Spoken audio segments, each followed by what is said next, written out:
हाँ स्टूडेंट, देखिए कल हमारा एक सेक्शन कंप्लीट हो गया था, सेक्शन 139 सब सेक्शन 8, जिसका नाम था आकस्मिक रिक्ति को भरना। धारा 139 की उपधारा 8 हमने कर ली थी। सरकारी कंपनी के अतिरिक्त अगर कोई अन्य कंपनी में है तो आपको सबसे पहले ये देखना है कि आकस्मिक रिक्ति क्यों हुई। अगर वो त्यागपत्र के अलावा किसी और कारण की वजह से हुई है तो ये आकस्मिक रिक्ति को कौन भरेगा? 30 दिन में संचालक मंडल, लेकिन वो ऑथोराइज नहीं है। भर तो देंगे क्योंकि एक बार व्यवस्था बिगड़ गई, बना दी। इनको क्या करना पड़ेगा? आकस्मिक रिक्ति के भरने के बाद किससे अनुमति लेनी पड़ेगी? सदस्यों से। यहां तक क्लियर है? तो इनको सदस्यों से अनुमति कितने दिन में लेनी पड़ेगी बताओ? 3 माह में। और अगर त्यागपत्र के कारण हुई है तो ये 3 माह में अनुमति लेनी, और त्यागपत्र के अलावा है तो 30 दिन में संचालक मंडल ही भर देंगे। यहां तक की बातें समझ में आ गई थी। इस अंकेक्षक के पद की अवधि क्या रहेगी? अगली एजीएम के निष्कर्ष तक। और सरकारी कंपनी में कौन भरेगा? केक। कितने दिन में? कारण चाहे कुछ भी हो। और अगर केक नहीं भर पाया तो कितने दिन में? और इसकी भी पद की अवधि क्या रहेगी? अगली एजीएम के निष्कर्ष तक। फिर मैंने आपको एक सेक्शन कराई थी कि जो त्यागपत्र देता है उस अंकेक्षक का दायित्व क्या है। धारा 140 की उपधारा 2, इसमें मैंने आपको बताया था कि उसका दायित्व है कि वो सूचना दे। कौन से फॉर्मेट में देगा? ADD 3 में। किस किस को देगा? कंपनी ROC और सरकारी कंपनी हो तो केक को। कितने दिन में देगा? 30 दिन के अंदर अंदर। यहां तक क्लियर है?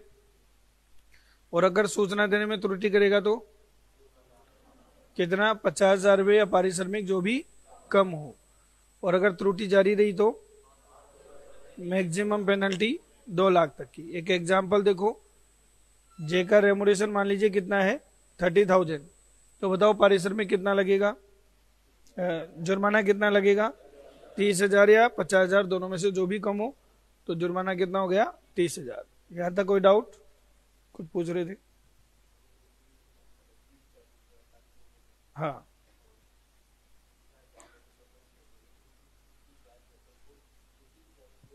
देखो 30,000 तो लग गया पहला तिलक। पहला तिलक लगा दिया आपके, 30,000 का दंड है। उसी दिन आपको क्या कर देना चाहिए? फॉर्म भर दो। ADD 3 ऑनलाइन जाता है, सूचना दे दो। Matter close. पर आपके पास नोटिस आ गया कि भाई आप 30,000 भरो और उसके बाद भी आप सूचना नहीं दे रहे हैं, तो जितने दिन डिले देंगे 500 रुपये ऐड करते रहो। मान लीजिए 5 दिन डिले किया आपने, तो 500 × 5 कितने हो गए?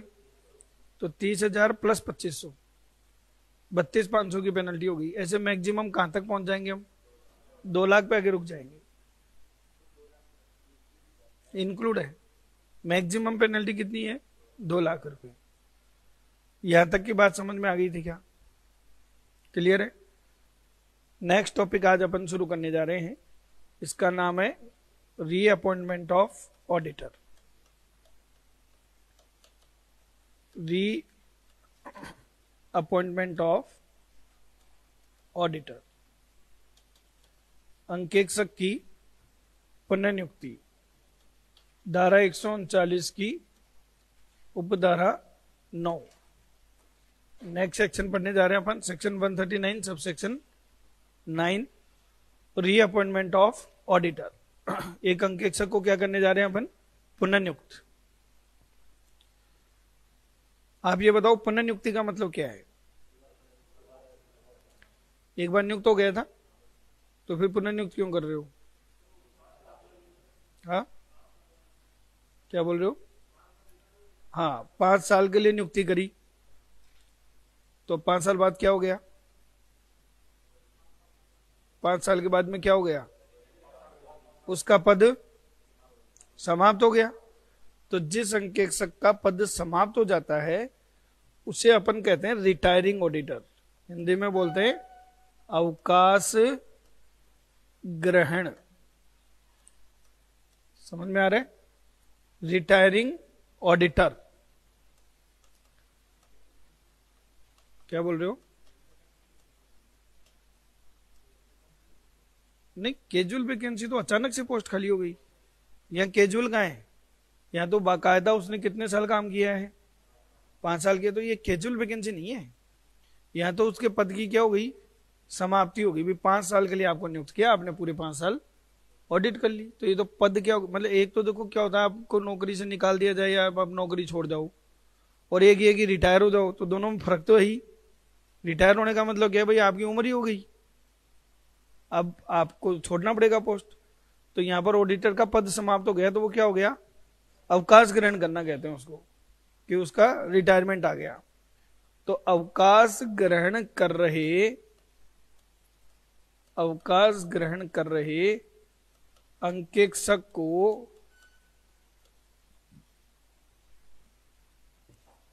पुनर्नियुक्त किया जा सकता है। पुनर्नियुक्त किया जा सकता है। ये लाइन समझ में आ गई? यानी कि जिसके पद की अवधि क्या हो गई, समाप्त हो गई, आप उसको वापस से पुनर्नियुक्त कर सकते हो। हाँ नहीं, वो जो मैंने बताया था उसको एक बार भूल जाओ। ये बच्चे ने भी अच्छी चीज पूछी है कि सर कल आप बोल रहे थे ना कि 5 साल ऑडिट कर देगा, फिर बनवास जाएगा, अपनी शकल नहीं दिखाएगा, उसको नियुक्त नहीं करेंगे। और उस प्रोविजन का एक नाम दिया था मैंने, अगर ध्यान हो तो, क्या, रोटेशन, कि उसको रोटेट करेंगे, उसको पुनर्नियुक्त नहीं करेंगे, उसकी जगह पर किसी और को। लेकिन एक बार के लिए उसको भूल जाओ, क्योंकि फिलहाल कंपनी एक्ट में क्या हुआ है, जो रोटेशन के प्रोविजन आए ये सारी कंपनी पे लागू नहीं है। एक बात बताओ, गवर्नमेंट कौन सी कंपनी को लेकर ज्यादा चिंतित है? एक तो सर्जन career institute limited private limited, और एक रिलायंस लिमिटेड। क्यों भाई, ऐसा क्यों? अच्छा एक बात बताओ, हम किसी के साथ अगर फ्रॉड करेंगे तो क्या करेंगे जी? हम जनता को लूट सकते हैं क्या? सब जनता से पैसे लें तो लूटे ना, जनता से तो हमने पैसे ही नहीं लिए। समझो, यूट्यूब पे हम लोग ही एकमात्र ऐसे थे जो कह रहे थे कि भाई कितनी पोस्ट आएंगी, 5000 आएंगी। उसमें भी कईयों ने हमारे अगेंस्ट भी वीडियो डाल दिए कि कोई ऑथेंटिक न्यूज थोड़ी है इनके पास। तो हमने कब कहा कि ऑथेंटिक न्यूज है? लेकिन नहीं, ऐसा नहीं है, अनुमान नहीं होता, इंटरनल मुखबिर है हमारे पास। हमें तो ये भी मालूम है कि जो आज अखबार में कटिंग आई है पत्रिका में, पत्रिका वाले को किसने बताया है। हमें तो ये भी मालूम है कि पत्रिका वाले को भी बात किसने बताई है, क्योंकि मुखबिर है। तो बिना बेस के कैसे बात बोलेंगे? सीटी के रिजल्ट के लिए एकमात्र हम ऐसे बंदे हैं जो ये कह रहे हैं 40% वालों का भी क्या हो जाएगा, सिलेक्शन हो जाएगा। अभी एक बच्चे का कॉल आया मेरे पास में कि सर मेरी वाइफ के 47 बन रहे हैं, मैं क्या करूं? मैं कहा जा, पैसे थोड़ी ले रहे देर से, फीस भी वापस देंगे, ज्वाइन कर ले। और सर नहीं हुआ तो फीस वापस ले जाना भाई। और हमारी कथनी करने में कोई फर्क नहीं है। आप सोचो कि यार बाद में चक्कर लगाने पड़ेंगे, किसी को अभी जी अभी ले जाओ भाई, ऐसा पैसा क्या काम का।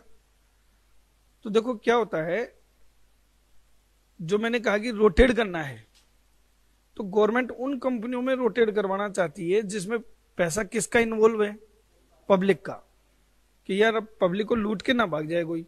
आज कोई सर्जन इंस्टीट्यूट का ऑडिटर अगर कंटिन्यू ऑडिट भी करता है, तो हमने पब्लिक से जब पैसा ही नहीं लिया, ये तो निजी कंपनी है, पैसा तो मेरा मनी सर का लगा हुआ है, तो जनता को कैसे लूटेंगे? लूटेंगे तो खुद को लूटेंगे, समझ लो ना। तो गवर्नमेंट को हमारी जैसी कंपनियों की कोई पड़ी भी नहीं है। बोले इनका ऑडिटर 10 साल का, 20 साल का, 50 साल काम करता रहे, हमारे क्या फर्क पड़ना है। तो इसलिए जो मैंने बताई थी ना कल बात आपको, कि 5 साल ऑडिट करेंगे और 5 साल बाद में वापस पुनर्नियुक्त नहीं होंगे, वो सभी कंपनी पर लागू नहीं है। इसलिए प्रोविजन आज भी यही है कि अंकेक्षक की क्या की जा सकती है, तो जब आप ऑडिटर से सेटिस्फाइड हो, समझ लो, आप ऑडिटर से क्या हो, सेटिस्फाइड हो, और उसके काम से आपको तकलीफ नहीं है, तो नया ऑडिटर क्यों ढूंढेंगे आप उसी को क्या कर देंगे, पुनर्नियुक्त कर देंगे। तो बताओ पुनर्नियुक्त कर सकते हैं कि नहीं कर सकते? कर सकते हैं, लेकिन कुछ शर्तें हैं। अगर आप किसी ऑडिटर को क्या कर रहे हो, पुनर्नियुक्त कर रहे हो, तो ये कुछ शर्तें हैं। यदि निम्न शर्तें क्या हो, पूरी हो। यदि निम्न शर्तें पूरी हो, समझ में आ रहे? आप अगर ये शर्तें पूरी कर देते हो तो ऑडिटर को आप पुनः नियुक्त कर सकते हो, और नहीं करो तो भाई शर्तें ही पूरी नहीं होंगी तो पुनः नियुक्त नहीं हो सकता। पहली शर्त, जिस ऑडिटर को आप पुनः नियुक्त कर रहे हो वो नियुक्त होने के लिए क्या होना चाहिए, योग्य होना चाहिए। पहली शर्त समझ में आ गई? नियुक्त होने के लिए क्या हो, योग्य हो। अर्थात क्या नहीं हो, बताओ क्या नहीं हो? हाँ, उसमें अयोग्यता ना आ जाए। जैसे मान लीजिए आपने कंपनी की ऑडिट कर दिया, आपका पद क्या हो गया, समाप्त, और समाप्त होते आपने कंपनी के शेयर खरीद लिए, तो आप अब क्या हो गए बताओ, तो आप पुनः नियुक्त नहीं हो सकते। तो ये कोई कंडीशन तो कोई काम की है नहीं, क्योंकि ये तो एनी टाइम देखनी है, चाहे नियुक्ति और चाहे नियुक्ति के बाद हो। योग्य व्यक्ति को ही तो आप पुनः नियुक्त कर सकते हो। तो ये तो बहुत सिंपल सी सेक्शन थी, समझ में आ गया क्या? क्लियर है? दूसरी कंडीशन, आप मुझे पुनः नियुक्त करना चाहते हो क्योंकि आप मेरे से सेटिस्फाइड हो, क्या आप सर आप हमारी ऑडिट आप ही करो, पर मैं आपसे सेटिस्फाइड नहीं हूं। मैंने बड़े रो धो के तो ये जन्म निकाल रहा हूं, और बीबी कह रही है कि 7 जन्म तक। भाई उसको तकलीफ नहीं है ना, तकलीफ तो मुझे है। तो क्या अगले जन्म में मुझे वापस मिलेगी? अब देखो, अगर भाग्य में वही लिखा है तो मिलेगी। आप लोग मंदिर जाते हो, भगवान से मांगते हो कि भगवान जूनियर अकाउंटेंट बना देना, ये बना देना, वो कर देना, पैसे वाला बना देना। मैं भी जाता हूं मंदिर, पर मैं आपके जैसे ऐसी ये चीजें नहीं मांगता। मैं रिटर्न में रिक्वेस्ट करता हूं भगवान को। लोग डोनेशन बॉक्स में नोट डालते हैं, मैं चिट्ठी डालता हूं कि सुन लियो कि अगले जन्म मोहे ऐसी बीबी ना दियो। भाई इस जन्म की तो कोई बात नहीं है, वो हो गया सो हो गया। अब बताओ क्या फिर भी भगवान नहीं सुनेगा क्या? तो यही कहानी अब मैं किससे जोड़ रहा हूं, ऑडिटर से।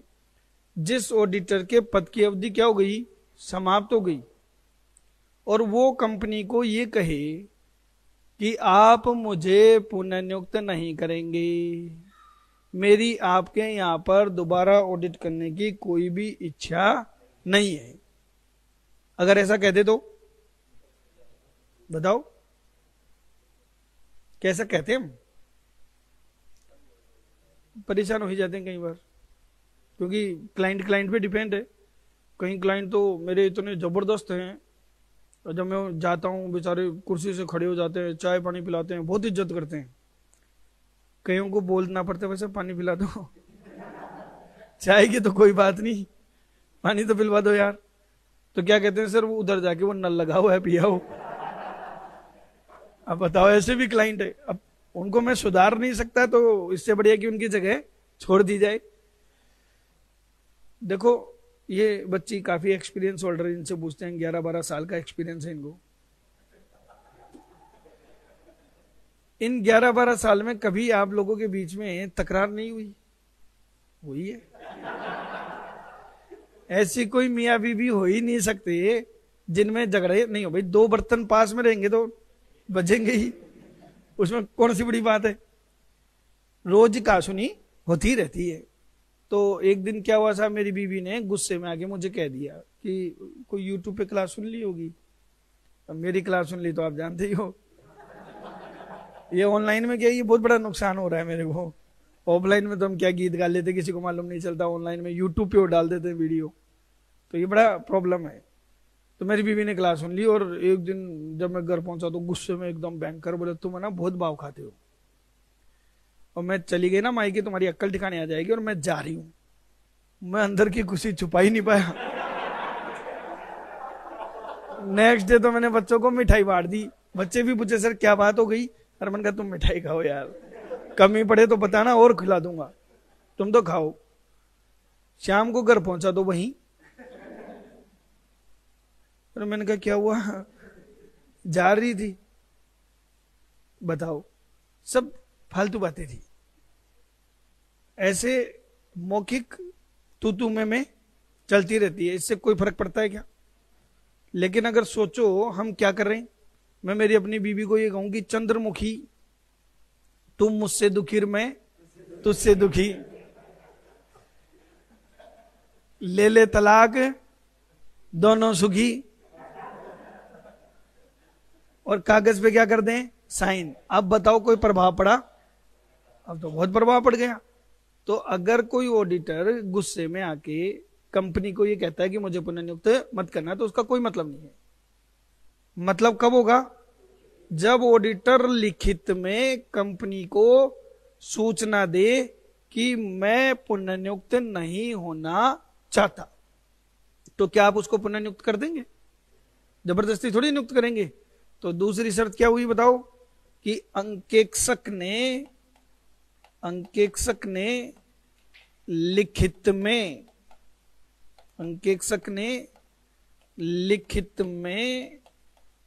पुनर्नियुक्त, अंकेक्षक ने लिखित में पुनर्नियुक्त नहीं होने की सूचना ना दी हो। अगर सूचना दे दी तो आप नियुक्त नहीं कर सकते, और ऐसी कोई सूचना नहीं आई तो आप उसको पुनर्नियुक्त कर सकते हो। दो बातें समझ में आ गई क्या? क्लियर है? अब तीसरी बात मैं आपको समझाऊं, इसको एक एग्जाम्पल से समझाऊंगा, ये थोड़ा सा टेक्निकल है। तीसरी शर्त ये कह रही है, मान लीजिए ये कौन सी एजीएम है? 6th एजीएम है। अच्छा, मैं 6th एजीएम क्यों ले रहा हूं? क्योंकि इसमें पद की अवधि क्या हो रही है? समाप्त। 5 साल क्या हो गए? पूरे हो गए। इस 6th एजीएम में कौन आए? सदस्य आएंगे। इस कंपनी का ऑडिटर कौन है अब तक? Mister J. और जे ने 5 साल तक क्या कर ली? ऑडिट कर ली। पद की अवधि क्या हो गई? समाप्त। ये सब सदस्य कंपनी के आए 6th एजीएम में, और इन्होंने एक क्या पास किया? एसआर। देखो पहली बार काम में ले रहा हूं ऑडिट में, हमेशा क्या काम में लिया मैंने? Ordinary resolution. ये पहली बार काम में ले रहा हूं स्पेशल रेजोल्यूशन। क्या फर्क है बेटा? ओआर और एसआर में क्या फर्क है? पढ़ाया था आपको, बेसिक क्लास दी थी एक, बताओ। नहीं, वो सूचना है बेटा, वो तो मीटिंग बुलाने की सूचना है। मीटिंग तो आ गई। हाँ, अब याद आ गया कि भाई वोट पड़ेंगे, किसी भी मामले का निर्णय लेने के लिए क्या पड़ेंगे? वोट पड़ेंगे। अब वोट में कुछ वोट पक्ष में पड़ेंगे तो कुछ विपक्ष में पड़ेंगे। अगर पक्ष में पड़े वोट विपक्ष में पड़े वोट से ज्यादा है, एक भी ज्यादा है, तो वो होता है ओआर, साधारण प्रस्ताव। लेकिन जब पक्ष में पड़े वोट विपक्ष में पड़े वोट से कितने हो? 3 गुना ज्यादा हो, तो वो क्या होता है? एसआर। तो क्या पास किया इन्होंने? एसआर पास किया। किस बात का एसआर पास किया? कि हम इस मिस्टर जे को, इस अंकेक्षक को क्या नहीं करेंगे? पुनर्नियुक्त नहीं करेंगे। अंकेक्षक को पुनर्नियुक्त नहीं करने का। समझ में आ गया? बोलो, यहां तक बात समझ में आ रही है क्या? तो अगर किसी भी एजीएम में अंकेक्षक को पुनर्नियुक्त नहीं करने का क्या पास कर लिया गया हो? एसआर, यानी कि विशेष प्रस्ताव पारित कर दिया गया हो। मैं कई बार, मेरी जो आदत पड़ी हुई है वो प्रस्ताव बोलने की पड़ी हुई है। क्या बोलता हूं मैं? विशेष प्रस्ताव, साधारण प्रस्ताव। आपके एग्जाम में प्रस्ताव की जगह क्या शब्द आ सकता है? संकल्प। एक ही बात है, इंग्लिश में तो एक ही आएगा, रेजोल्यूशन। तो स्पेशल रेजोल्यूशन अगर उन्होंने पास कर दिया कि हम इसको नियुक्त नहीं करेंगे, तो फिर वो ऑडिटर पुनर्नियुक्त नहीं हो सकता। क्योंकि जब आपको 3 गुना लोग नहीं चाहते कि ये पुनर्नियुक्त हो, तो वो नहीं होगा। समझ में आ रहा है क्या? अच्छा, एक और कहानी सुनो। मान लीजिए इनकी इच्छा क्या थी कि जे की जगह पर किसको नियुक्त करेंगे? पी को। ये एक और ऑडिटर है, और जे को पुनर्नियुक्त नहीं करेंगे। इन्होंने पुनर्नियुक्त नहीं करने का क्या पास कर लिया? ऐसा ये सब कौन देख रहा था? पी भी। और इतना खुश हुआ कि खुशी खुशी में ही ऊपर चला गया। कहीं मर जाते हैं, खुशी में मर जाते हैं। एक वीडियो आया था मेरे पास में, उसकी बीबी माई के चली गई थी, तो वो वीडियो देख देख के मैं लोटपोट हो गया। मैंने कहा वाह क्या खुशी है, मतलब अंदर से खुशी आ रही थी उसके। तो कई लोग इतने खुश भी हो जाते हैं कि खुशी खुशी में ही चले जाते हैं बेचारे। तो ये चला गया। तो मैंने कहा क्यों, किसे नियुक्त करोगे? मैंने कहा था ना तुम्हें मेरे अलावा कोई और नहीं, और मुझे तुम्हारे अलावा कहीं ठोर नहीं। चलो गिले शिकवे सब भूल जाओ, किया तो बहुत बुरा है तुमने मेरे साथ, मुझे पुनः नियुक्त नहीं करने का क्या पास कर लिया ऐसा। पर कोई बात नहीं, मैं भी भूल जाता हूं, तुम भी भूल जाओ, मुझे क्या कर दो, पुनः नियुक्त कर दो। कर सकते हो क्या? मेरा क्वेश्चन समझ गए? आपने अंकेक्षक को पुनः नियुक्त नहीं करने का क्या पास कर लिया था, और उसकी जगह किसी और को नियुक्त करना चाह रहे थे और वो मर गया। तो मैंने कहा कोई बात नहीं जी, मुझे क्या कर दो, पुनः नियुक्त कर दो। नियुक्ति कर सकते हो कि नहीं कर सकते बताओ? सिकंदर रहीम जी का नाम सुना आपने? रहीम जी ने एक बहुत बढ़िया एक कहावत कही थी कि रहीमन धागा प्रेम का मत तोड़ो छिटकार, टूटे से फिर ना जुड़े, जुड़े तो भाई आप धागे को तोड़ो मत, और तोड़ दिए तो फिर तो जुड़ेगा तो गांठ ही पड़ेगी। और तुमने क्या किया, तुमने तो पूरी चरखी तोड़ दी। क्या पास कर दिया? हम तो धागे पे अटक रखे थे। तो एक बार अगर ऑडिटर को पुनः नियुक्त नहीं करने का क्या पास कर लिया गया तो वो वापस पुनः नियुक्त नहीं हो सकता। बोलो तीनों शर्तें समझ में आ गई? धारा 139 की उपधारा 9 कंप्लीट। एक बार रिपीट कर देता हूं, एक अवकाश ग्रहण कर रहे अंकेक्षक को पुनः नियुक्त किया जा सकता है यदि निम्नलिखित शर्तें पूरी हों। पहला, पुनः नियुक्त किया जाने वाला अंकेक्षक नियुक्ति के लिए क्या होना चाहिए, योग्य। दूसरा, पुनः नियुक्त किए जाने वाले अंकेक्षक ने पुनः नियुक्त नहीं होने की सूचना कंपनी को लिखित में ना दी हो। और तीसरा, उस अंकेक्षक को पुनः नियुक्त नहीं करने का एजीएम में विशेष प्रस्ताव पारित ना किया गया हो। और अगर साधारण प्रस्ताव पारित किया गया होता तो कोई दिक्कत नहीं थी, उसको पुनः नियुक्त कर सकते थे। पर क्या पास नहीं किया गया हो? बोलो समझ में आ गया क्या? यहां तक सबके क्लियर है?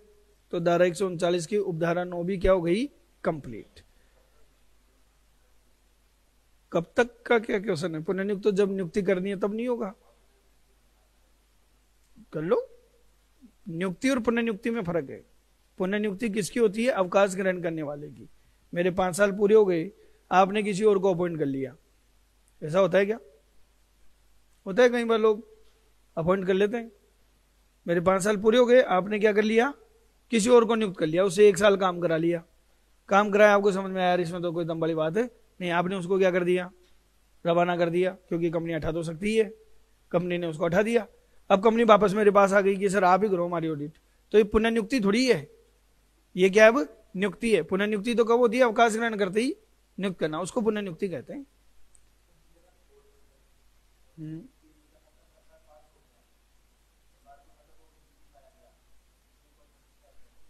देखो ऐसा किसी भी कारण से पास हुआ हो, भाई सदस्यों ने ये सोचा कि ये आदमी क्या है, चोर है, और उसका क्या पास कर दिया गया, एसआर पास कर दिया गया। तो एसआर का मैंने ये तो कहानी ना क्यों पास किया, किसी भी कारण से पास किया गया हो वो पुनः नियुक्त नहीं हो सकता। अरे यार फिर वही बात आ गई, लाइफ टाइम पुनः नियुक्ति थोड़ी होती है।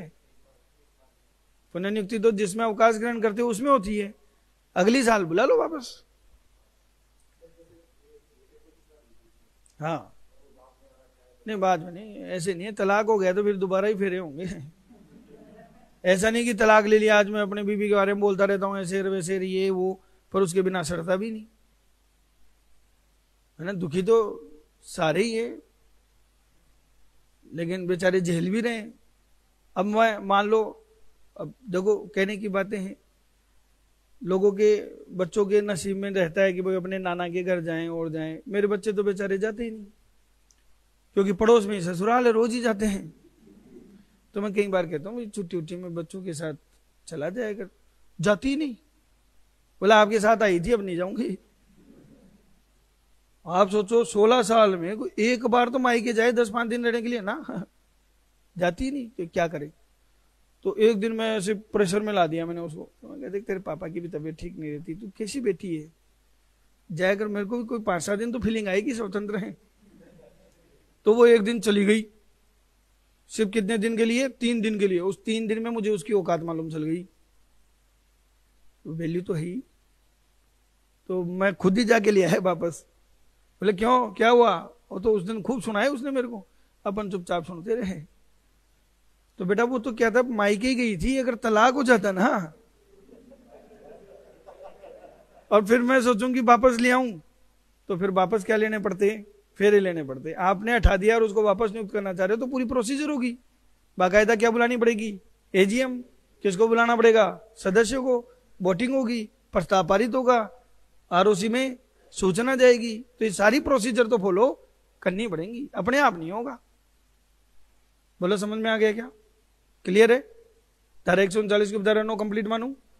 एक कहानी और सुनो सब, ये 6th एजीएम है, इसमें अंकेक्षक के पद की अवधि क्या हो रही है, समाप्त हो रही है। इसका ऑडिटर कौन है, मिस्टर जे है। ये 6th एजीएम है, ऑडिटर के पद की अवधि क्या हो रही है, समाप्त हो रही है। और इसका ऑडिटर कौन है बताओ, मिस्टर जे है। यहां तक की बात समझ में आ गई। इस 6th एजीएम में सारे सदस्य आए, रसगुल्ले खाए और अपने अपने घर चले गए। मतलब अंकेक्षक की नियुक्ति या पुनर्नियुक्ति के बारे में कोई चर्चा ही नहीं हुई। ना तो ये हुई कि भाई हम इसको पुनर्नियुक्त कर दें, ना ये हुई कि इसकी जगह पर किसी और को नियुक्त कर दें। किसी ने कोई डिस्कशन ही नहीं किया। मीटिंग हुई, लोग आए और चले गए। समझ रहे हो? तो बताओ इस सिचुएशन में क्या हो। सिचुएशन समझ में आ गई ना, आ रही है बेटा समझ में? कि भाई 6ठी एजीएम थी जिसमें ऑडिटर की पद की अवधि क्या हो रही थी, समाप्त। अब आपके पास 2 विकल्प थे, या तो उसको क्या करो, पुनर्नियुक्त करो, या उसकी जगह पर किसी और को करो। पर आपने दोनों ही काम नहीं करे। अब कल मेरे पास एक बच्चे का फोन आया, बोला सर ये क्या नाम है, मेरी कट ऑफ जो है वो 50% जा रही है, मुझे ज्वाइन कर लेना चाहिए क्या? तो मैंने कहा कर लेना चाहिए। अरे सर मेरे को ऐसा लग रहा है कि क्या पता सेलेक्ट होगा नहीं होगा, क्या करूं? मैं कहा अभी क्या कर रहा है? तो सर अभी तो घर बैठा हूं। तो मैं कहा बैठा रहे वहां पे बहुत सारे पेड़ पौधे उग रहे हैं ना तुम्हारे, फल फ्रूट मिल रहे हैं। तेरे पास में कोई सेकंड ऑप्शन है, कोई दूसरा टास्क है, कोई काम कर रहा है, तो फिर तो ठीक है वहां टाइम लगा ले। तेरे को लग रहा है भैया मेरा टाइम खराब हो रहा है, अब तुम्हारे को करनी भी जूनियर अकाउंटेंसी है, जूनियर अकाउंटेंट ही तुमको बनना है, दूसरा टारगेट तुम्हारे हाथ में है नहीं, तो क्यों समय खराब कर रहे हैं? तो क्यों समय खराब कर रहा है? बाद में समय तेरे को खराब करेगा। देखो ये डायलॉग तो छाप रखा हमने, इसे तो डायलॉग मारते हैं हम लोग, ये देखो जगह जगह पे, ताकि बच्चे मोटिवेट होते रहे। कहीं तो इतने मोटे हो गए लिफ्ट में नहीं आते बेचारे। देखो क्या लिखा है, समय ना लगाओ तय करने में कि आपको क्या करना है, नहीं तो फिर समय तय करेगा कि आपका क्या करना है। और ये फैक्ट है। आप एक किताब आती है शिव खेड़ा की, जीत आपकी, यू कैन विन, उसकी पहली लाइन क्या है मालूम है? कि वो गुजर गया कुछ करने की चाह में। तो आदमी सोचता ही रह जाता है कि ये करेंगे वो करेंगे, वो चाह ही रह गई। एक्ट करना पड़ता है भाई, काम करना पड़ता है। तो अब बताओ यहां पे तो कुछ नहीं हुआ, ना तो नियुक्ति हुई ना पुनर्नियुक्ति। तो बताओ क्या करें? तो कुछ भी करने की जरूरत नहीं है, क्योंकि करा कहां आपने, कुछ नहीं किया, ना तो नियुक्ति करी ना पुनर्नियुक्ति करी। तो ऑडिटर को लेके क्या होगा, ऐसी सिचुएशन में जो एग्जिस्टिंग ऑडिटर है, जो पहले से ऑडिट करता रहा है, वो अपने पद पर बना रहेगा। सर कब तक बना रहेगा? अगली एजेंट तक, 12वीं तक मत ले जाना, अब कि 6+5 11वीं तक मत ले जाना। कहां तक? अगले एजीएम तक। क्या पता अगले एजीएम में आके कुछ कर लो आप। तो मैं क्या कह रहा हूं, यदि किसी कारणवश, कोई भी कारण हो चाहे, यदि किसी कारणवश एजीएम में अंकेक्षक की, यदि किसी कारणवश एजीएम में अंकेक्षक की नियुक्ति या पुनर्नियुक्ति, भाई ना तो उसको ही पुनर्नियुक्त किया ना उसकी जगह पर किसी और को नियुक्त किया। नियुक्ति या पुनर्नियुक्ति नहीं होती है, कोई भी कारण हो जाए, किसी कारणवश अगर नियुक्ति या पुनर्नियुक्ति नहीं होती है तो उस सिचुएशन में क्या होगा, जो एग्जिस्टिंग ऑडिटर है, विद्यमान अंकेक्षक जो पहले से है, विद्यमान अंकेक्षक अपने पद पर, विद्यमान अंकेक्षक अपने पद पर अगली एजीएम के निष्कर्ष तक बना रहेगा। बोलो बात समझ में आ गई क्या? ये बात जो लिखी हुई है ये धारा 139 की उपधारा 10 में है। तो आज 2 धाराएं कंप्लीट करा दी मैंने, धारा 139 की उपधारा 9 और धारा 139 की उपधारा 10। किसी को कोई डाउट? अब मुझे डाउट है, थोड़ा आराम से सोचना, हड़बड़ी मत करना और इस क्वेश्चन का आंसर देना। एक कंपनी ने एजीएम में एक अंकेक्षक को नियुक्त करने का प्रस्ताव किया, भाई पहले उससे सहमति भी तो लेंगे ना कि हम आपको नियुक्त करना चाहते हैं। उस अंकेक्षक ने एजीएम में नियुक्ति स्वीकार करने से क्या कर दिया, मना कर दिया कि मुझे आपकी कंपनी की ऑडिट नहीं करनी। अब जबरदस्ती तो है नहीं भाई, तो बताओ ऐसी स्थिति में क्या होगा? तो देखो कंपनी ने क्या किया, कंपनी ने इसे आकस्मिक रिक्ति मानते हुए संचालक मंडल ने उसकी जगह पर दूसरे अंकेक्षक को क्या कर दिया, नियुक्त कर दिया। भाई ये तो मना कर रहा है, दूसरे को नियुक्त कर देते। बताओ सही किया कि गलत किया? क्वेश्चन दोबारा बोलूं, एक एजीएम में अंकेक्षक को नियुक्त करने का प्रस्ताव किया गया, पर उसने नियुक्ति स्वीकार करने से क्या कर दी, मना कर दी। इसलिए कंपनी के संचालक मंडल ने इसको आकस्मिक रिक्ति मानते हुए उसकी जगह पर किसी और को क्या कर दिया, नियुक्त कर दिया। क्या ये नियुक्ति वैलिड है या नहीं है, ये बच्चा बताएगा। बताओ बेटा। हाँ,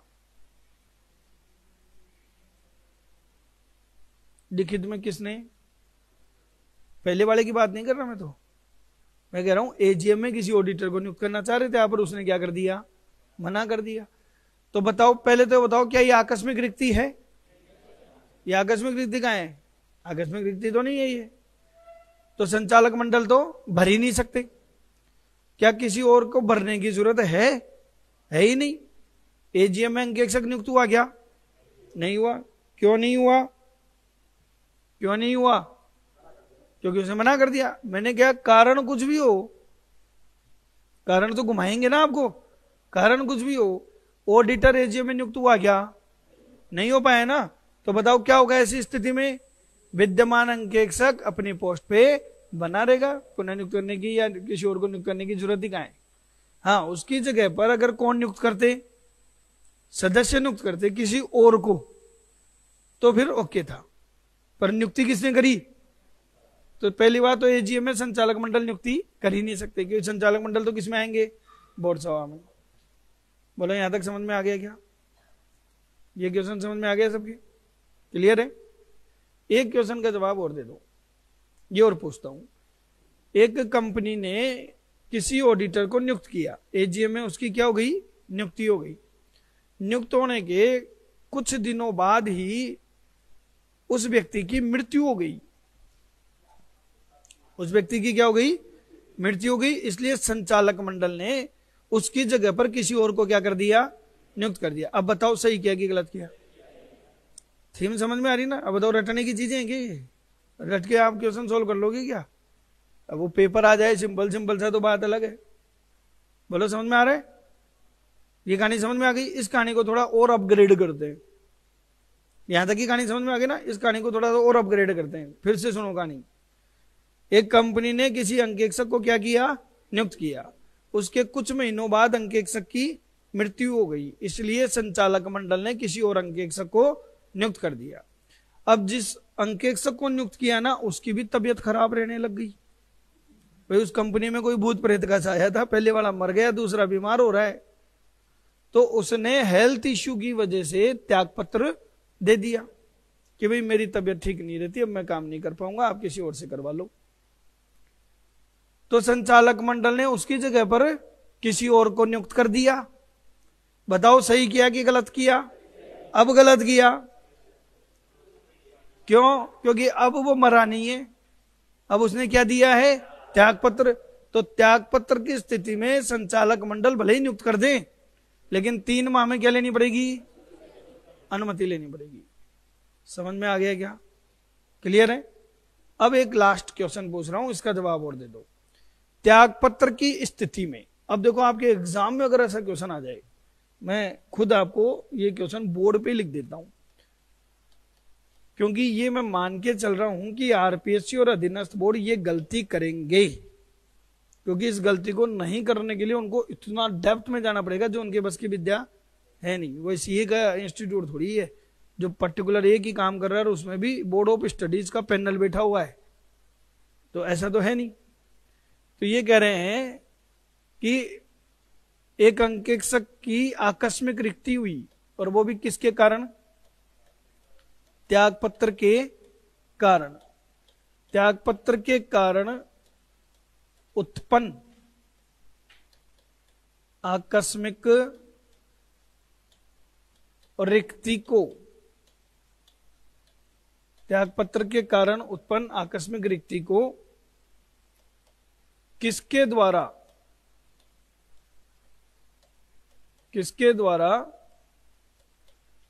भरा जाएगा? ऐसा सिंपल सा क्वेश्चन आ गया मान लीजिए आपके एग्जाम में, और इसके ऑप्शन देखो ये आए।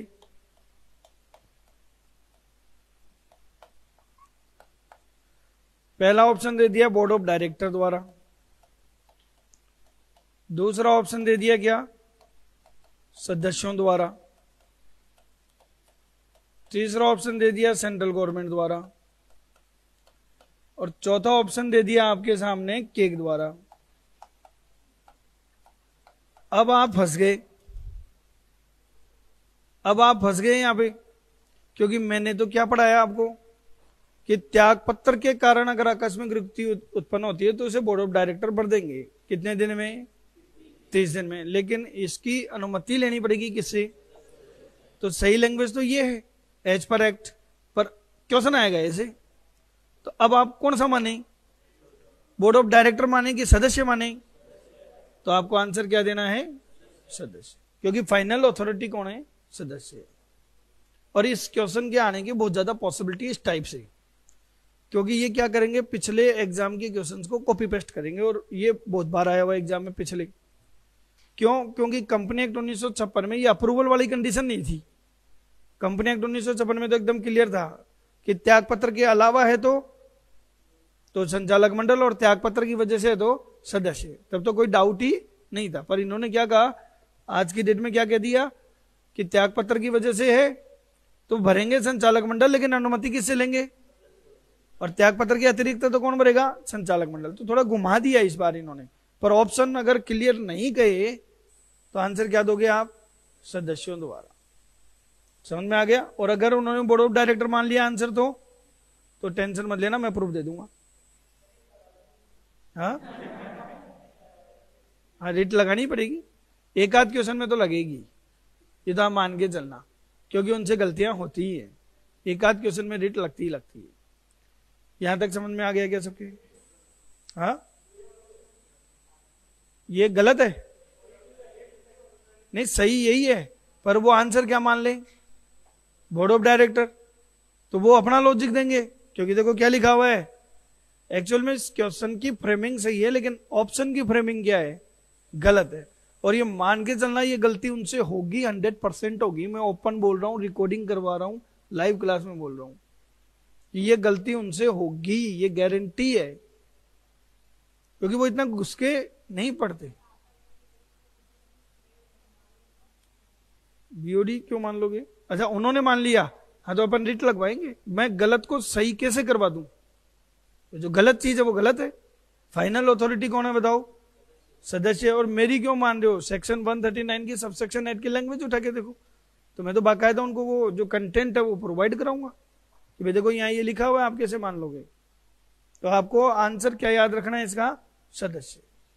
समझ में आ गया? क्लियर है? तो याद आपकी दोनों सेक्शन कंप्लीट हो गई। कौन कौन सी? 139 की सबसेक्शन 9 जो कह रही है कि अवकाश ग्रहण कर रहे अंकेक्षक को पुनर्नियुक्त किया जा सकता है यदि निम्नलिखित शर्तों को पूरा किया जाए। पहली शर्त, पुनर्नियुक्त करने के लिए योग्य होना चाहिए। दूसरी शर्त, पुनर्नियुक्त नहीं होने की इच्छा लिखित में उसने कंपनी को व्यक्त नहीं की हो। तीसरी शर्त, इस सभा में उसे पुनर्नियुक्त नहीं करने का विशेष प्रस्ताव पारित नहीं किया गया। क्लियर है? धारा 139 की धारा 10 क्या कहती है कि यदि किसी एजीएम में अंकेक्षक की नियुक्ति या पुनर्नियुक्ति नहीं होती है तो जो एग्जिस्टिंग ऑडिटर विद्यमान अंकेक्षक वो अपने पद पर अगली एजीएम के निष्कर्ष तक बना रहेगा। अब हम चलते हैं बच्चों नेक्स्ट टॉपिक की तरफ, धारा 139 की उपधारा 2। इसको अपन कह रहे हैं rotation of auditor. Rotation of auditor, Hindi में इसको बोलते हैं अंकेक्षक का आवर्तन। आवर्तन बोल दो, कई बार ये क्या बोल देते हैं? कर्मावर्तन, और कई बार क्या बोल देते हैं? घूर्णन। हिंदी में कोई भी नाम आ सकता है कि साहब एक अंकेक्षक के घूर्णन से आप क्या समझते हो, कर्मावर्तन से क्या समझते हो, आवर्तन से आप क्या समझते हो? यहां तक की बातें समझ में आ रही है क्या? आगे बढ़ूं। आवर्तन का मतलब क्या है, रोटेशन का मतलब क्या है? धारा 139 की क्या पढ़ने जा रहे हैं अपन? उपधारा 2। तो पहले तो बच्चों इसका मीनिंग समझो। रोटेशन का मतलब क्या होता है? रोटेशन का मतलब होता है not to reappoint, not to reappoint, पुनर्नियुक्त नहीं करना, पुनर्नियुक्त नहीं करना। सर अब क्या कहे जा रहे हो? अभी थोड़ी देर पहले तो आप क्या बता रहे थे कि अंकेक्षक को पुनर्नियुक्त किया जा सकता है, और अब आप कह रहे हो कि एक अंकेक्षक जिसके पद की अवधि क्या हो गई? समाप्त हो गई, वो उस कंपनी में पुनर्नियुक्त नहीं होगा। तो ये तो दोनों एक दूसरे से क्या हो गई? विपरीत बात हो गई। समझ में आ रहा है? हम ऑडिटर को क्या नहीं करेंगे? पुनर्नियुक्त नहीं करेंगे। लेकिन ये जो धारा है, कौन सी धारा? 139 की उपधारा 2 निम्न कंपनी पर ही लागू होती है। निम्न कंपनी पर ही लागू होती है। तो ये हम अप्लीकेबिलिटी पढ़ रहे हैं कि रोटेशन के प्रोविजन किन पर अप्लीकेबल हैं, कौन सी कंपनियों पर अप्लीकेबल हैं। बात समझ में आ गई क्या? ये बच्चा कह रहा है आंसर आ गई समझ में। क्या समझ में आया बताओ? अब मान लीजिए मैं आपको 4 कंपनियों की लिस्ट दे रहा हूं। मान लो एक बार ये 4 कंपनियां हैं इसमें, तो इन 4 कंपनियों में क्या होगा? इन 4 कंपनियों में क्या होगा कि जिसके पद की अवधि क्या हो गई? समाप्त, वो वापस नहीं आएगा। और इन 4 के अलावा कोई और कंपनी है तो इसलिए दोनों प्रोविजन है, पुनर्नियुक्ति हो भी सकती है और नहीं भी। आपको देखना पड़ेगा कंपनी कौन सी है, कंपनी कौन सी है। समझ में आ गया? अगर ये वाली जो कंपनी है जो मैं बताने जा रहा हूं, तो वहां पर एक ऑडिटर जिसका पद की अवधि क्या हो गई? 5 साल पूरी हो गई, वो उसमें अपनी शक्ल नहीं दिखाएगा। उसकी जगह पर कौन आएगा? दूसरा ही आएगा। वो तो नहीं आ सकता, वो तो आ ही नहीं सकता, वो कंटिन्यू रहेगा ही नहीं। अच्छा, ये प्रोविजन क्यों डाले गए? कंपनी एक्ट 1956 में तो ऐसे कोई थे ही नहीं। कंपनी एक्ट 1956 में रोटेशन नाम की कोई चिड़िया ही नहीं थी। ये तो अब आए नए। क्यों डाले गए बताओ ये प्रोविजन? क्योंकि अगर आप किसी कंपनी में कंटिन्यू काम करते रहते हो तो स्वतंत्रता, निष्पक्षता आपकी क्या हो जाती है? खत्म हो जाती है। और हम ये नहीं चाहते कि ऐसा हो, तो सर फिर सब पे ही लागू कर देते, क्योंकि ऑडिट का मूल मंत्र ही क्या है? स्वतंत्रता। तो अभी कुछ पे ही क्यों किया बताओ? बताओ ऐसा क्यों है? बता सकते या नहीं बता सकते? एक बार की बात बताता हूं। क्या हुआ साहब, हमारे एक पड़ोसी थे, उनके पता नहीं अचानक से क्या हुआ, चक्कर खा के गिर गए। तो उनके बच्चे भी घर पे नहीं थे, उनकी वाइफ घर पे थी, वो चिल्लाती हुई बाहर आई कि अरे देखो देखो ये क्या हो गया, इनको क्या हो गया, ये तो गिर गए, मेरे बिल्कुल घर के सामने थे, मैं उस दिन संडे को वहीं घर पे ही था। तो मेरी वाइफ ने करे उनके पता नहीं क्या हो गया, कैसे आंटी जी चिल्ला रही हैं। मैं घर को मैं देखता हूँ, मैं गया तो वो तो चिटपड़ा आदमी।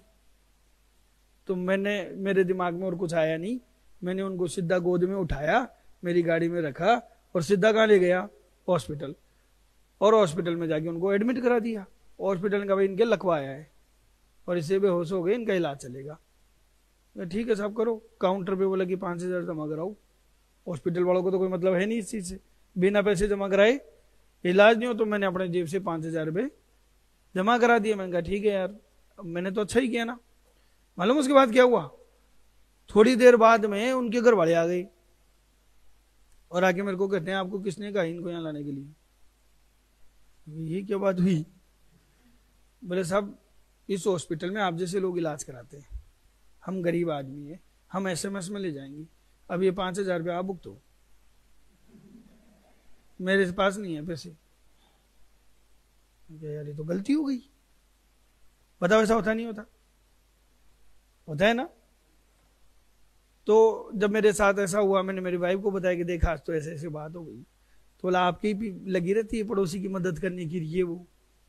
तो मैंने मेरी वाइफ का ये स्टेटमेंट सुना तो मुझे बड़ा अजीब लगा। मैं कहा कल को मेरे साथ ऐसा हो गया तो किसी से पूछ के थोड़ी होगा, तो कोई पड़ोसी तो काम आएगा, और कौन आएगा? तो बोला नहीं नहीं आप अपना ध्यान रखो, दूसरे की परवाह नहीं है। तो ये हिंदुस्तानियों की प्रॉब्लम है कि पड़ोसी के घर में आग लग रही है ना, तो सर्दी के टाइम पे जाके सिकाई और करते हैं, हाँ बढ़िया है लगने दो, अपने घर में थोड़ी लगी है।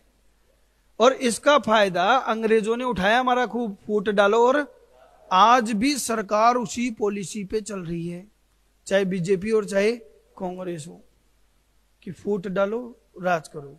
इन्होंने कहा अगर एक साथ सबके ऊपर लगा देंगे ना कानून तो सारे भड़क जाएंगे। तो कोई भी कानून लागू होता है ना, पहले कुछ को माफ, भाई तुम माफ हो, तुम टेंशन मत लो, तुम्हारे ऊपर कुछ नहीं है, इसको नहीं छोड़ूंगा, हाँ ठीक है इसको मत छोड़ो।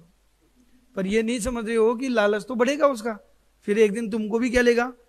तो ये प्रोविजन ऐसे चल रहा है आज की डेट में। ये है धीरे धीरे क्या करेंगे, ये सब कंपनियों को लपेटे में ले लेंगे और ऑडिटर को 5 साल के बाद में पुनर्नियुक्ति नहीं करने देंगे। पर एकदम से सबके ऊपर ये लागू नहीं करना चाहते। लॉजिक समझ में आ गया ना? कोई पूछे सर यहाँ पे स्वतंत्रता डिस्टर्ब हो रही है तो बाकी में नहीं हो रही क्या? हो रही है, पर उसको भी क्या किया जा रहा है, इग्नोर। पर आने वाले टाइम में क्या कर देंगे, उसको लपेट लेंगे। इस सेक्शन में अमेंडमेंट आएगा, थोड़े दिनों में आएगा, और क्या कहेंगे कि साहब आवर्तन के प्रावधान सभी कंपनी पर क्या है, लागू है। तो पुनर्नियुक्ति वाली धारा ही क्या कर देंगे, ये हटा देंगे कि पुनर्नियुक्ति हो ही नहीं सकती। पर फिलहाल ऐसा है कि कुछ कंपनियों में पुनर्नियुक्ति नहीं होगी, बाकी में होगी। अब गवर्नमेंट ने क्या किया, ये वो कंपनियां पकड़ी जिनमें पब्लिक का पैसा इन्वॉल्व है, कि सब पब्लिक के साथ ठगी नहीं हो। छोटे मोटी कंपनियों को, प्राइवेट कंपनियों को इनको छोड़ दिया। समझ में आ रहा है? तो कौन कौन सी कंपनियां हैं? सबसे पहली कंपनी सुनो, प्रत्येक सूचीबद्ध कंपनी, प्रत्येक सूचीबद्ध, सूचीबद्ध को हम इंग्लिश में बोलते हैं लिस्टेड, प्रत्येक सूचीबद्ध कंपनी। और आपको बच्चों एक फॉर्मूला देता हूं, कभी भी कोई ऐसी चीजें आ जाए ना कि किस पे लागू होते और किस पे लागू नहीं होते, तो हिंदुस्तान के सारे कानून किस पे लागू कर देना आप। इन पे पैसा, सारा कानून लागू होता है, कोई ऐसा प्रोविजन ही नहीं जो इन पे लागू नहीं होता हो। समझ में आ गया? अच्छा अब ईमानदारी से बताओ, ऐसे कितने बच्चे हैं जिन्होंने सूचीबद्ध कंपनी का कभी नाम नहीं सुना, ये जानते नहीं कि क्या होती है ये? बताओ कितने बच्चे हैं इनमें से? मेरे हिसाब से 70-80% बच्चे होंगे जिनको नहीं मालूम सूचीबद्ध क्या होती है। तो बताएं आपको, क्या आप लोगों ने शेयर मार्केट का नाम सुना है? ये बच्चा बताएगा रेड वाला। आप बताओ, शेयर मार्केट का नाम सुना है? क्या मिलता है वहां पे? लौकी, टमाटर, भिंडी, क्या मिलता है? बताओ क्या मिलता है, बताओ। शेयर किसके?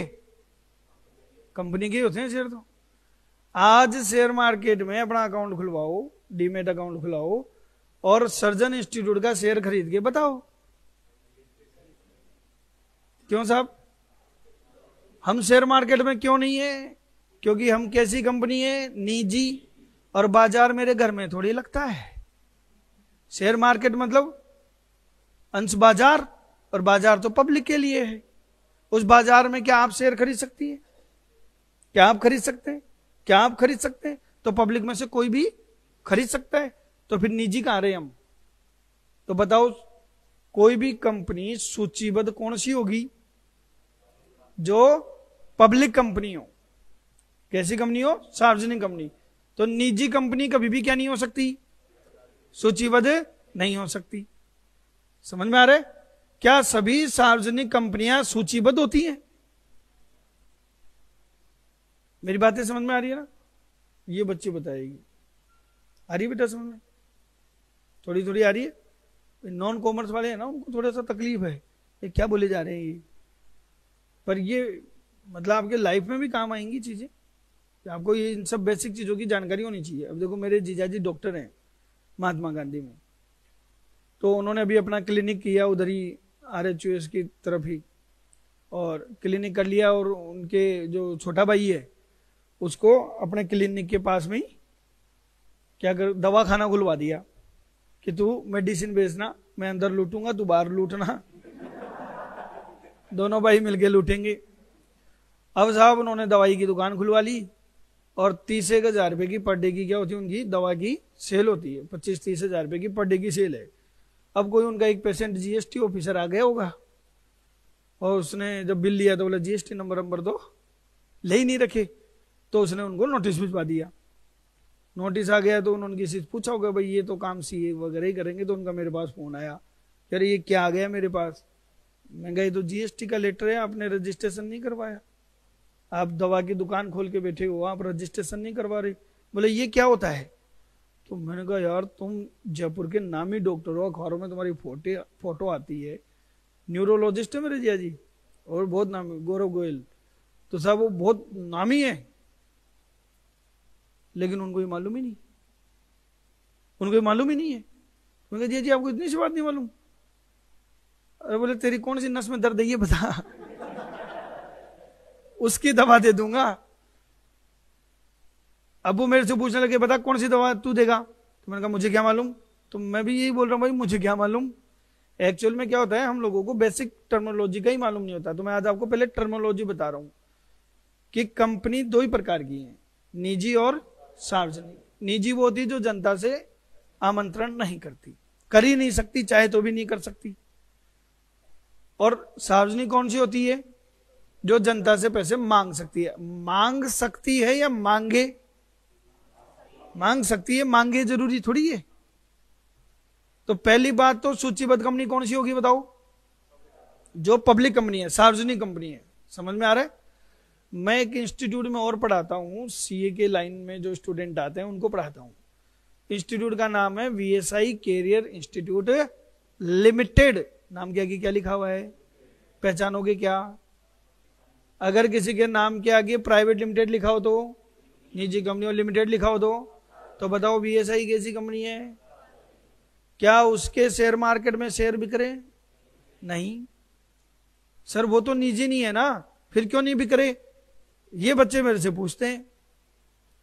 तो साहब खाली सार्वजनिक होने से कुछ नहीं होता, खाली सार्वजनिक होने से कुछ नहीं होता। आपको स्टॉक एक्सचेंज में जाके अपने आप को लिस्ट करवाना पड़ेगा, अपना नाम उनकी सूची में जुड़वाना पड़ेगा। जो ही आपका नाम उनकी सूची में जुड़ जाएगा, आपकी कंपनी क्या कहलाएगी? सूचीबद्ध कंपनी कहलाएगी। जो ही लिस्ट में जुड़ जाएगा, लिस्टेड कंपनी कहलाएगी। समझ में आ गया क्या? बोलो बेटा क्या चल रहा है मन में, क्या सोच रहे हो? विचार तो आ रहे हैं आपके बहुत सारे। पूछो, अगर मन ही मन में रख लोगे तो मैं कैसे समझूंगा? सब क्या आ रहा है समझ में? तो सूचीबद्ध कंपनी कौन सी होती है बताओ? हमेशा सार्वजनिक। पर सार्वजनिक भी कब होगी? जब स्टॉक एक्सचेंज में वो लिस्टेड हो, तभी तो सूचीबद्ध होगी। कौन सा स्टॉक एक्सचेंज? कौन सा स्टॉक एक्सचेंज? तो इंडिया में टोटल मिला के 23 स्टॉक एक्सचेंज है। अपने भारत में टोटल कितने स्टॉक एक्सचेंज है? 23। मैं आपको BO में एक चैप्टर कराऊंगा, सोर्स ऑफ बिजनेस फाइनेंस, वित्त के स्रोत। तो वहां मैं आपको स्टॉक एक्सचेंज भी कराऊंगा। टोटल मिला के कितने स्टॉक एक्सचेंज है? 23। सर हमने तो 2 ही सुने हैं, क्योंकि धंधा 2 पे होता है ज्यादा, बाजार तो है ही। बाजार तो मानसरोवर में झूलेलाल भी है, तिब्बती मार्केट जो था ना, अभी झूलेलाल मार्केट हो गया, और उनको वहां पे बाजार तो खुलवा दिया, लेकिन अब वहां गिरायक ही नहीं आते, पहले गिरायक खूब थे। तो बाजार तो है ही ना, गिरायक ही नहीं हो रही, तो क्या हुआ? आपको मजेदार बात बताऊं, जयपुर में स्टॉक एक्सचेंज है, जयपुर का, जयपुर स्टॉक एक्सचेंज, देखा है किसी ने? पक्का सिकंदर तेरा लफड़ा है, जीटी तो वही जाते हैं।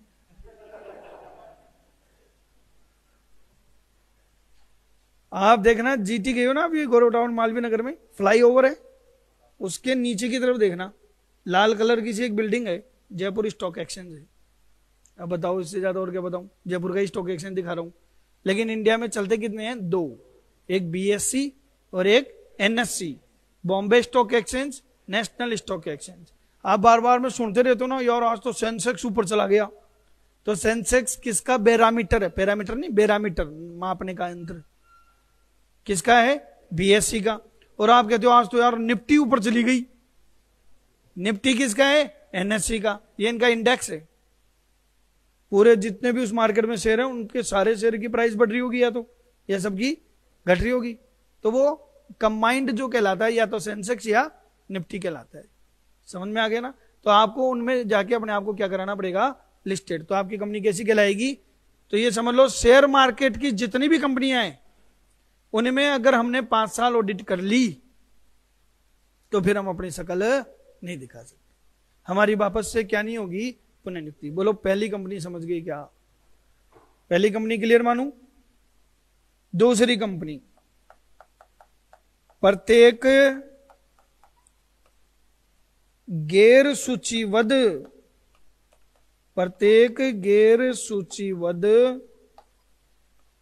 सार्वजनिक कंपनी, प्रत्येक गैर सूचीबद्ध सार्वजनिक कंपनी जिसकी पेडअप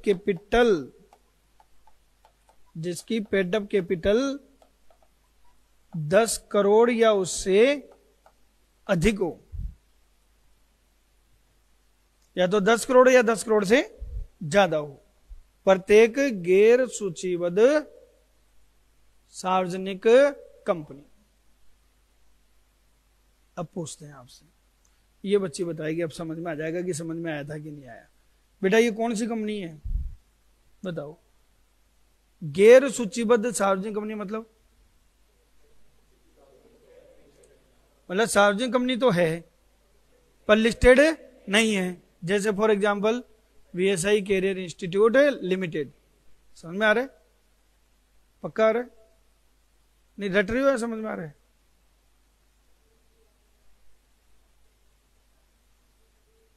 हाँ नहीं पूछ लिया करो, जो ही है ना कोई मन में विचार आए, बहम आए, क्योंकि मुझे शकल से ऐसा लग रहा है ना, जो ही किसी बच्चे की शकल थोड़ी सी उदास हो जाती है या चिंता के भाव आ जाते हैं तो मैं समझ जाता हूं।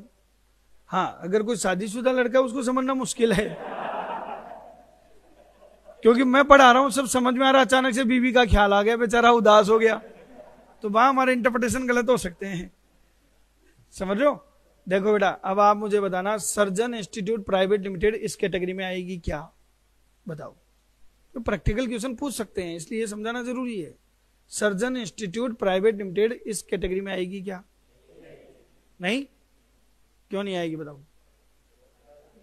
क्या बोल रहे हो? हाँ तो समझ में तो आ रहा है, और क्या कैसे समझाऊं? समझ में आ गया ना? सर्जन इंस्टीट्यूट प्राइवेट लिमिटेड कैसी कंपनी है? निजी। और हम कौन सी की बात कर रहे हैं? लेकिन वो क्या नहीं हो? लिस्टेड नहीं हो। कंपनी तो वो भी होती है। तो फिर वहां पर आपको क्या देखना है? Paid up capital. अब आपके लिए नया शब्द फिर आ गया, सर ये पेडअप कैपिटल क्या है? भाई 100 रुपए का शेयर है, एक शेयर कितने का है? और कंपनी 100 रुपए एक साथ मांग लेगी क्या? बताओ एक साथ मांगेगी या नहीं मांगेगी? नॉर्मली कंपनियां एक साथ पैसा नहीं मांगती। क्यों नहीं मांगती बताओ? पब्लिक एकदम से पैसा देगी ही नहीं। तो आपने कहा भाई 20 रुपए दे दो, और पब्लिक ने कितने दे दिए 20। तो बताओ पेड अप कैपिटल कितनी हुई 100 या 20? 20 हुई। आपने कितने मांगे थे? 20 मांगे थे। 100 का तो शेयर है, मांगे कितने? तो वो हो गया मांगना मतलब कोल्ड अप, मांगी गई पूंजी। आपने मांगा और जनता ने चुका दिया, तो वो क्या कहलाएगी? जो चुका दी वो पूंजी कितनी है? Paid up. समझ में आ रहा है? तो पेड अप पूंजी कितनी नहीं होनी चाहिए? 10 करोड़ या उससे ज्यादा नहीं होनी चाहिए। अगर 10 करोड़ या उससे ज्यादा है तो उस पर भी रोटेशन लगेगा। दोनों समझ में आ गया क्या? क्या बोल रही हो? नहीं, लागू होने के लिए, लागू नहीं होने के लिए नहीं हो। लागू कब होंगे? जब 10 करोड़ या उससे अधिक हो। समझ में आ रहा है? तीसरी कंपनी देखो, प्रत्येक, अच्छा सूचीबद्ध कंपनी में पूंजी देखेंगे क्या? सूचीबद्ध कंपनी में कुछ नहीं देखना। सूचीबद्ध कंपनी में हमेशा आवर्तन के प्रावधान क्यों होंगे? लागू होंगे। प्रत्येक गैर सूचीबद्ध सार्वजनिक कंपनी, ठीक है ना? चलो एक काम करते हैं, पहले इसको बाद में लेते हैं। प्रत्येक निजी कंपनी ले लेते हैं। प्रत्येक निजी कंपनी जिसकी पेड अप कैपिटल कितनी हो? 50 करोड़ या उससे अधिक हो। आपको अलर्ट करना चाहूंगा कि कुछ आपको मार्केट की बुक्स में, क्योंकि कई बच्चे क्या है मार्केट की बुक लाए बिना मानेंगे नहीं। हमें कोई एलर्जी नहीं है बच्चों, आप लाओ, कोई तकलीफ नहीं है। हम तो खाली आपका समय बचाने की कोशिश कर रहे हैं। क्योंकि कारण क्या होता है, आपको ऐसा लगता है कि यार कुछ और पढ़ लें, तो आप अपनी जगह सही हो। और हमें क्या लगता है कि यार जितना भी है सारा ज्ञान हम समेट लें। तो जो आप पढ़ोगे ना वो हम ऑलरेडी पढ़ चुके हैं। अब जैसे मान लो आप 11th के एनसीईआरटी की बुक ले आई, आप 12th के एनसीईआरटी की बुक ले आई, उसको पढ़ा आपने जाके, और जो जो मेन चीजें थी उसको क्या किया? अंडरलाइन। और वो सारी चीज कहाँ मिल रही है आपको? तो फिर मतलब क्या है? वो मैं पढ़ चुका हूं भाई। मैं कोई मन से थोड़ी प्रोविजन बनाया मैंने, हमने भी पढ़ के तो सीखा है। तो आपको कोई बुक लाने की जरूरत नहीं है। अगर लाओगे तो कंफ्यूजन हो सकता है। कंफ्यूजन क्या होगा कि यहाँ 50 करोड़ की जगह पे क्या लिखा हुआ मिल सकता है? 20 करोड़। क्योंकि जब कंपनी एक्ट 2013 आया था ना, तब यहाँ पे कितनी अमाउंट थी? 20 करोड़। और आज अपडेट करके कितना कर दिया इसको? तो हो सकता है किसी बुक में अपडेट नहीं हो और फिर मेरे से जिद बहस करने लग जाओ, सर आपने 50 बताया था, यहाँ कितना लिखा हुआ है। तो ये अपडेट हो गया है। अभी कितनी होगी लिमिटेड? अब बताओ, सर्जन इंस्टीट्यूट प्राइवेट लिमिटेड में अंकेक्षक को रोटेट होना पड़ेगा क्या? तो आप हमारी क्या चेक करेंगे? पूंजी कितनी हो?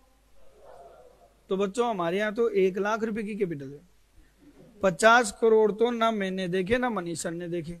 और हमारे इंस्टीट्यूट में जितने भी लोग हैं, हमारे स्टाफ सहित, और जितनी भी फैकल्टियां हैं, सबको बेच देना अब, तो ये 50 करोड़ नहीं आए। इतना कोई पैसे वाले थोड़ी हम लोग। तो 50 करोड़ या उससे ज्यादा हो तो फिर बात करो। फिर तो छोटी मोटी कंपनी नहीं हुई आपके, सर इसमें पब्लिक का पैसा थोड़ी इन्वॉल्व है। तो फिर 50 करोड़ आए कहां से? तो कहीं ना कहीं कुछ ना कुछ गेम है। क्योंकि अगर किसी के पास 50 करोड़ की औकात है तो वो सार्वजनिक कंपनी बनाएगा, आईपीओ लेके आएगा, बड़ा काम करेगा।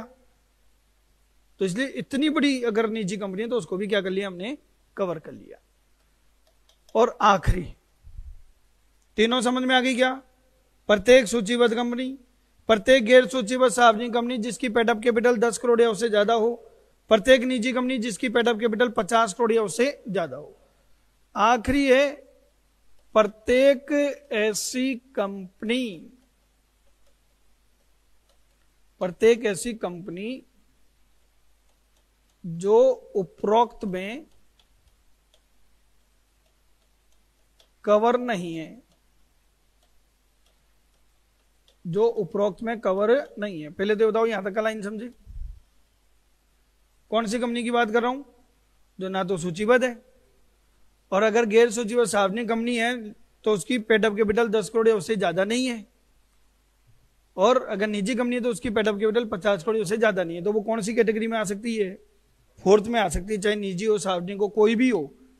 बस इसमें कंडीशन क्या है, जिसका बैंक या वित्तीय संस्थाओं से, बैंक या वित्तीय संस्थाओं से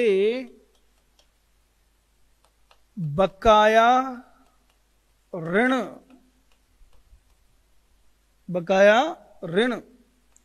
या जनता से बकाया जमाएं 50 करोड़ या उससे क्या हो अधिक हो, तो उस कंपनी पर आवर्तन के प्रावधान लागू होंगे। तो बताओ, सर्जन इंस्टीट्यूट प्राइवेट लिमिटेड पे जिसकी पेडअप कैपिटल केवल 1 लाख रुपए है, रोटेशन लागू हो सकता है क्या? हो सकता है, अगर हमने लोन ले लिया कितने का? 50 करोड़ या उससे ज्यादा का, 50 करोड़ या उससे ज्यादा का। बोलो समझ में आ गया क्या? हाँ, ऐसे तो कौन देगा लोन? 10 लाख का ही नहीं देते कोई, क्योंकि लोन लेते हैं तो बैंक को क्या चाहिए? प्रॉपर्टी चाहिए। सीधी सी बात है ना, अगर लोन मिल जाता तो हम ये किराए पे थोड़ी बिठाते आपको, खुद ही खरीद लेते। तो लोन भी नहीं मिलता ऐसा। यहां तक समझ में आ गया क्या? सबके क्लियर है? नोट करके आखिरी बात लिख देता हूं इसकी, आज के टॉपिक की। ओपीसी एवं स्मॉल कंपनी पर आवर्तन के प्रावधान लागू नहीं होते। ओपीसी एवं स्मॉल कंपनी पर आवर्तन के प्रावधान लागू नहीं होते, इन पे लागू ही नहीं होते, दिमाग ही नहीं लगाना। अब बताओ समझ गए कि नहीं समझे?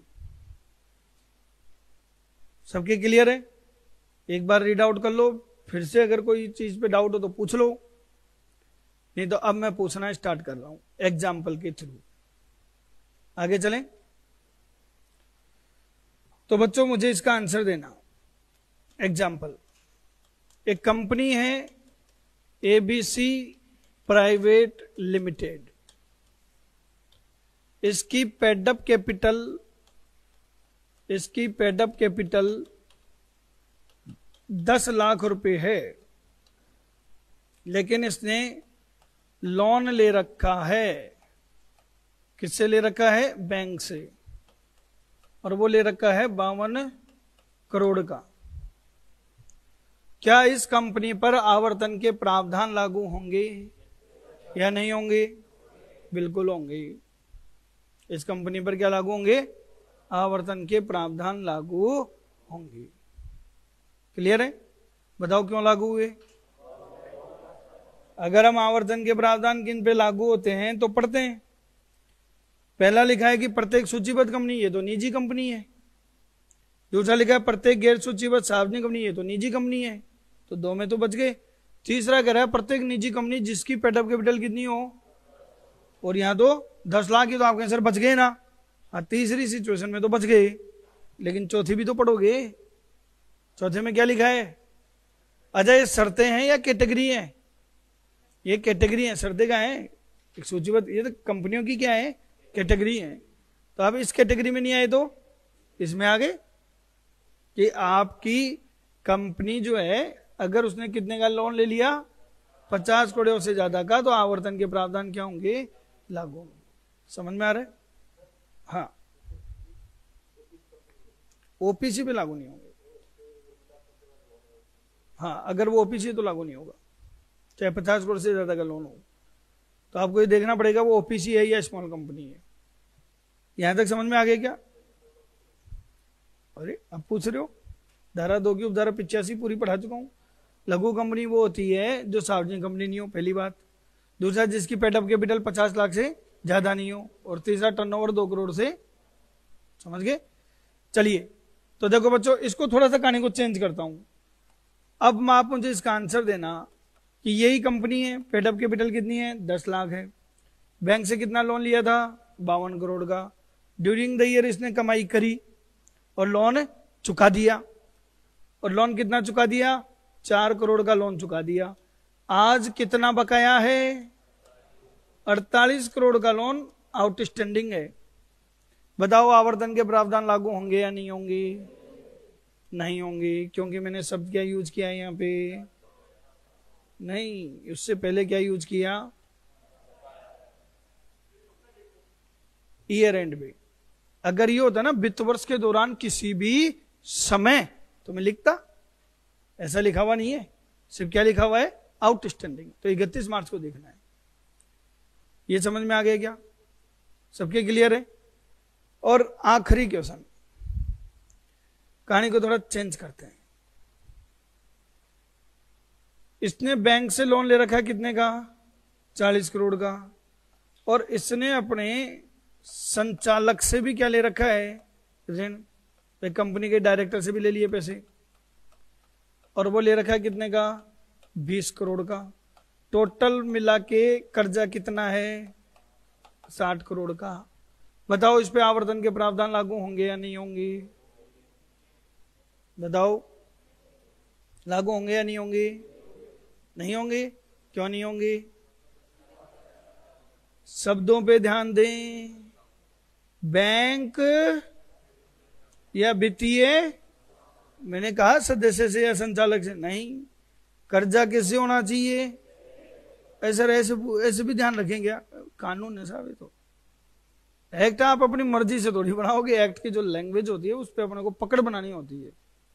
समझ गए ना? किससे? बैंक। और सर बैंक तो जानते हैं, वित्तीय संस्थाएं क्या होती हैं जानते हो? नहीं जानते? चलो मैं बताता हूं। थोड़े दिन पहले मुझे पैसों की जरूरत थी, तो मैंने मेरे साले साहब को कहा जी कुछ थोड़े बहुत पैसे हो तो देना।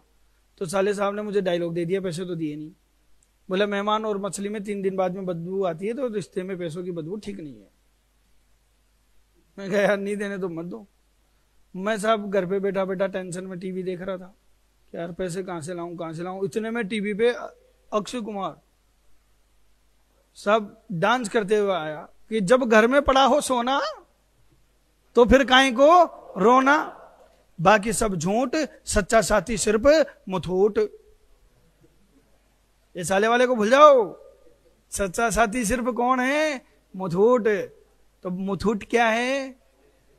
Financial institutions. समझ में आ गया ना? तो ये बैंक में और वित्तीय संस्थाओं में फर्क क्या होता है?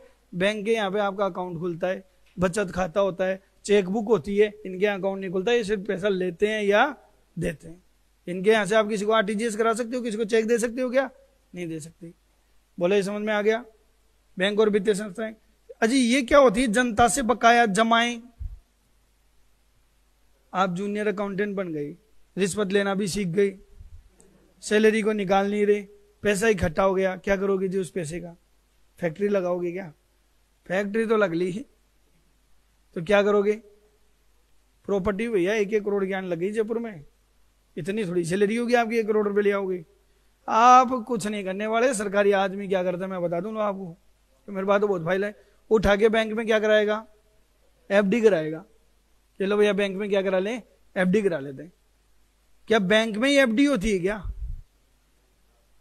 जो कंपनियां है ना वो भी पब्लिक से क्या करती हैं? एफडी के रूप में पैसा लेती हैं। जैसे सारा इंडिया पैसे लिए थे ना, तो वो एफडी ना कह के क्या कहलाती है? पीडी।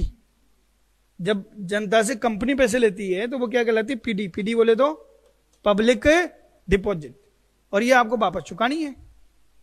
जैसे बैंक से एफडी आपने करवा ली तो बैंक आपको वापस पैसे देगा ना, वैसे जनता से कंपनियां भी एफडी लेती हैं। हम उसको क्या कहते हैं? जनता से बकाया जमाएं। समझ में आ गया क्या? तो आज इतना ही करते हैं। ये आपका 139 की उपधारा 2 कर्मावर्तन या गुणन से तात्पर्य क्या है? एक अवकाश ग्रहण कर रहे अंकेक्षक को पुनर्नियुक्त नहीं करने से है। लेकिन ये प्रावधान केवल निम्नलिखित कंपनी पे लागू होता है: प्रत्येक सूचीबद्ध कंपनी, प्रत्येक गैर सूचीबद्ध सार्वजनिक कंपनी जिसकी पेड अप कैपिटल 10 करोड़ या अधिक हो, प्रत्येक निजी कंपनी जिसकी पेड अप कैपिटल 50 करोड़ या उससे अधिक हो, प्रत्येक ऐसी कंपनी जिसका बैंक या वित्तीय संस्थाओं से बकाया ऋण या जनता से बकाया जमाएं कितनी हो? 50 करोड़ या उससे अधिक हो। नोट करके लिख दिया। आवर्तन के प्रावधान एकल व्यक्ति कंपनी, लघु कंपनी पर लागू नहीं होते। अब मैं आपको नेक्स्ट टॉपिक कराऊंगा कि आवर्तन के प्रावधान होते क्या हैं। ये तो समझ गए कि आवर्तन का मतलब पुनर्नियुक्त नहीं करना, पर कब तक? तो ये चीजें अपन कब पढ़ेंगे? कल। यहां तक समझ में आ गया सबके? चलिए।